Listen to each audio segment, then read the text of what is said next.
20 years ago, the world was awash with reports about Salman Rushdie's book, The Satanic Verses, for which he received the usual Mohammedan Muslim response to any criticism or investigation of Mohammedan Islam, a fatwa, that is a religious decision to have him assassinated.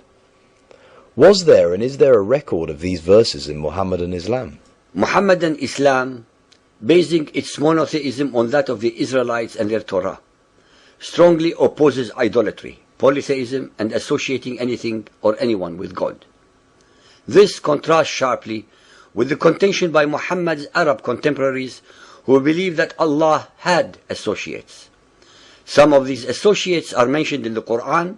Among them are three female deities, Al-Lat, Al-Uzza, Wal-Manat, who were, according to the religious beliefs of the pagan Arabs, the daughters of Allah, the supreme deity of the Kaaba.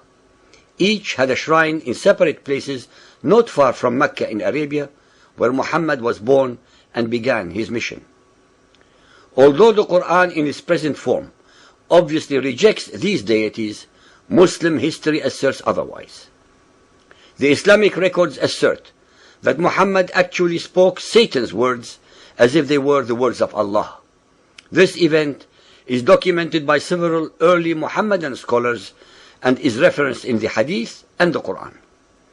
Later Muhammadan scholars, ashamed and embarrassed that their self-declared prophet spoke Satan's words, denied the event occurred. A myriad of excuses and contorted stories have been put forth by these later scholars to cover up Muhammad's sinful error.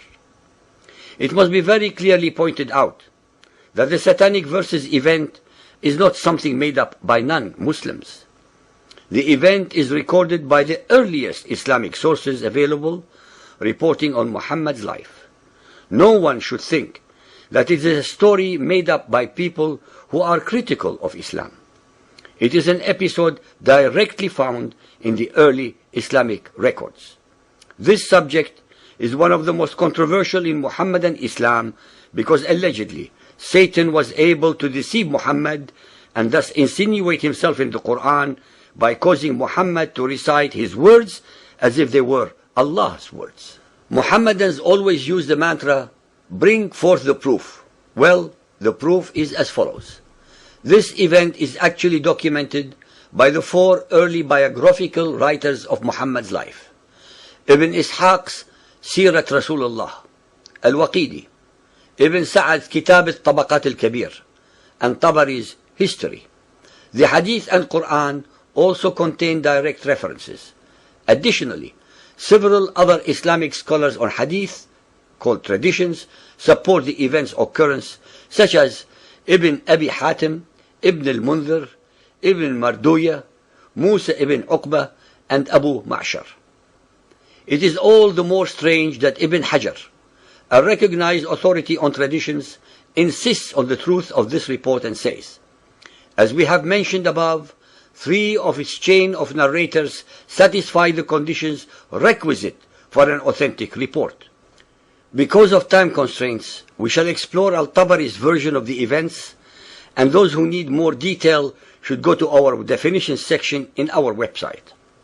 Tabari Volume 6.107. Satan casts a false revelation on the Messenger of Allah's tongue.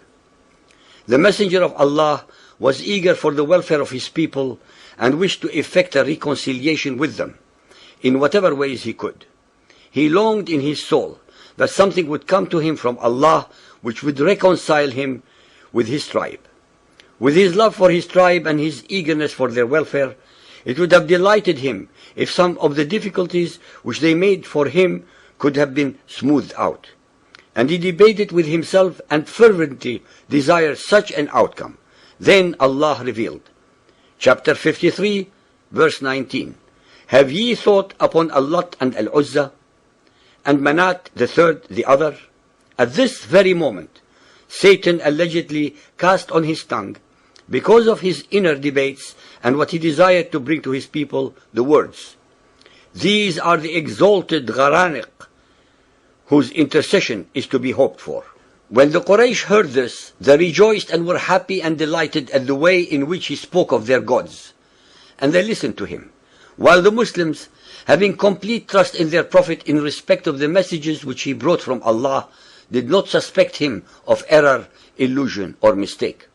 When he came to the prostration, having completed the surah, he prostrated himself, and the Muslims did likewise, following their Prophet, trusting in the message which he had brought and following his example. Those polytheists of the Quraysh and others who were in the mosque likewise prostrated themselves because of the reference to their gods which they had heard, so that there was no one in the mosque, believer or unbeliever, who did not prostrate himself. The Quraysh left delighted by the mention of their gods which they had heard, saying, Muhammad has mentioned our gods in the most favorable way possible, stating in his recitation that they are the high-flying cranes, gharaniq, and that their intercession is received with approval. It is very important to point out here and now that Muhammad and his Muslim followers were prostrating themselves and praying in a purely pagan mosque, a house of idolatry, since they were surrounded by the rock gods of the Quraysh.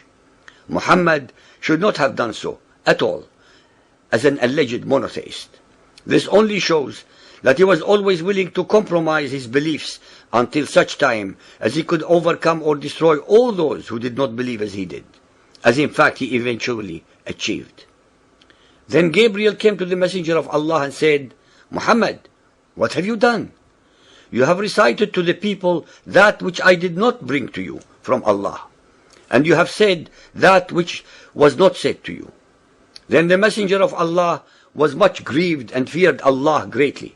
But Allah sent down a revelation to him, for he was merciful to him, consoling him, and making the matter light for him, informing him that there had never been a prophet or a messenger before him, who desired as he desired, and wished as he wished, but that Satan had cast words into his recitation, as he had cast words on Muhammad's tongue.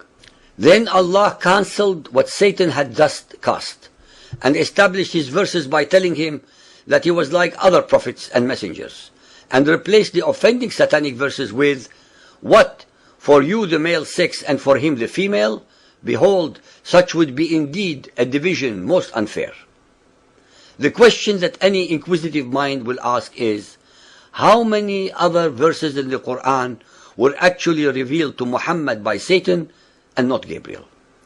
The satanic verses also destroy another challenge in the Quran. Surah Bani Israel, chapter 17, verse 88 say, If the whole of mankind and jinn were put together to produce the like of this Quran, they could not produce the like thereof, even if they backed up each other with help and support. Ladies and gentlemen, it is clear from the above that in desperation and in a moment of weakness, Muhammad was willing to compromise his monotheism by conceding to allow the daughters of Allah to remain as intercessor in his Islam. That is, he was willing to allow 3 other associates with Allah. Muhammad actually sinned, and all the excuses that we read and all the explanations are used to hide a very simple fact. Muhammad kafara because he associated other gods with Allah. When he realized the enormity of what he had done, he repented, and to rectify his error, he first accused the innocent Satan of having tricked him, and then revealed the very conveniently descended abrogating verses, followed by others in which Allah only admonished him and made light banter of his enormous sin. Neither Satan, Gabriel, nor Allah were involved. It was all Muhammad at his very best, deceitful, wily, beguiling, and very much in control of his mostly very superstitious, ignorant, fearful, illiterate, and totally obedient flock.